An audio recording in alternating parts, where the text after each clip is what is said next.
Hello guys, ನೀವು ನೋಡ್ತಾ ಇದ್ದೀರಾ Kannada sports official YouTube channel. IPL 2025 ಇನ್ನೇನು ಕೆಲವೇ ದಿನದಲ್ಲಿ ಆರಂಭ ಆಗ್ತದೆ. ಈ ಒಂದು IPL 2025 ಮುನ್ನ RCB ತಂಡಕ್ಕೆ ದೊಡ್ಡ ಶಾಕ್. ಇನ್ನು ತಂಡದಿಂದ ಹೊರಬಿದ್ದರು ನೋಡಿ ಇಬ್ಬರು ಸ್ಟಾರ್ ಯುವ ಆಟಗಾರರು. RCB ತಂಡ ಭರ್ಜರಿ ಸಿದ್ಧತೆ ಕೂಡ ಇಲ್ಲಿ ಸ್ಟಾರ್ಟ್ ಮಾಡಿದೆ.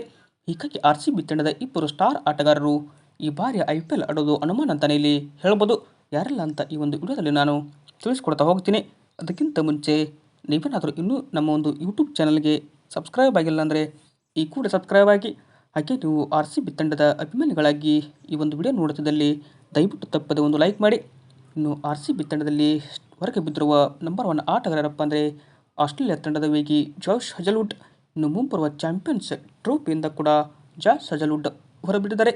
ಅಂದರೆ ಮೊಣಕಾಲಿನ ಹಿಂಭಾಗದ ನೋವಿನ ಸಮಸ್ಯೆಯಿಂದ ಇವರು ಬಳಲ್ತಾ ಇದ್ದರು.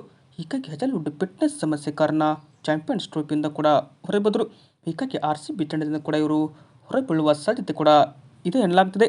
ಬಟ್ ಇನ್ನೊಬ್ಬ ಆಟಗಾರ ಯಾರಪ್ಪ ಅಂದರೆ ಇಂಗ್ಲೆಂಡ್ ತಂಡದ ಸ್ಫೋಟಕ ಯುವ ಆಟಗಾರ ಜಾಕೋಬ್ ಬೆಥೆಲ್. ಅಂದರೆ ಒಂಥರ ಬೆಂಕಿ ಆಲ್ರೌಂಡರ್ ಅಂತ ಹೇಳ್ಬೋದು. ಸದ್ಯಕ್ಕೆ ಇಂಗ್ಲೆಂಡ್ ತಂಡದಲ್ಲಿ ಚಾಂಪಿಯನ್ ಆಟಗಾರ ಇವರು ಆಗಿದ್ದಾರೆ. ಹೀಗಾಗಿ ಇವ್ರಿಗೂ ಕೂಡ ಇದೀಗ ಇಂಜುರಿ ಆಗಿ ನಮ್ಮ ಟೀಮ್ ಇಂಡಿಯಾ ಸರಣಿಯಿಂದ ಕೂಡ ಇವರು ಹೊರಬಿದ್ದರು. ಹೀಗಾಗಿ ಚಾಂಪಿಯನ್ಸ್ ಟ್ರೋಫಿ ಕೂಡ ಇವರು ಅಲಭ್ಯ ಅಂತ ಮಾಹಿತಿ ಬರ್ತಿದೆ. ಮಿನಿಮಮ್ ಇಲ್ಲಾಂದರೂ 3 ವಾರ ಇವರು ರೆಸ್ಟ್ ಮಾಡಲೇಬೇಕಂತ ಅಫಿಷಿಯಲ್ ಆಗಿ ಕನ್ಫರ್ಮ್ ಆಗಿದೆ. ಇದು RCB ತಂಡದಿಂದ ಹೊರಬಿಟ್ಟಿದ್ದು ಒಂಥರ ಬೇಜಾರಾಯಿತು. ಜಾಶ್ ಹಜಲ್ವುಡ್ ಮತ್ತು ಜಾಕೋಬ್ ಬೆಥೆಲ್ ಈ ಇಬ್ಬರು ಸ್ಟಾರ್ ಆಟಗಾರರು RCB ತಂಡದ ಪ್ಲೇಯಿಂಗ್ 11ನಲ್ಲಿ ಸ್ಥಾನ ಪಡೆಯುವ ಆಟಗಾರ ಅಂತಲೇ ಹೇಳ್ಬೋದು. ಜಾಶ್ ಹಜಲ್ವುಡ್ ಬಾಲಿಂಗ್ನಲ್ಲಿ ಶಕ್ತಿ ಆದರೆ ಇನ್ನು ಜಾಕೋಬ್ ಬೆಥೆಲ್ ಆಲ್ರೌಂಡರ್ ಕ್ಯಾಟಗರಿಯಲ್ಲಿ ಆಡ್ತಾರೆ. ವಿಡಿಯೋ ಇಷ್ಟ ಆದರೆ ಫಾಲೋ ಮಾಡಿ. ಹಾಗೆ ನಿಮಗೆ ಈ ಒಂದು ವಿಡಿಯೋ ಹೇಗೆ ಅನಿಸ್ತಂತ ಕಮೆಂಟ್ ಮಾಡಿ. Thank you.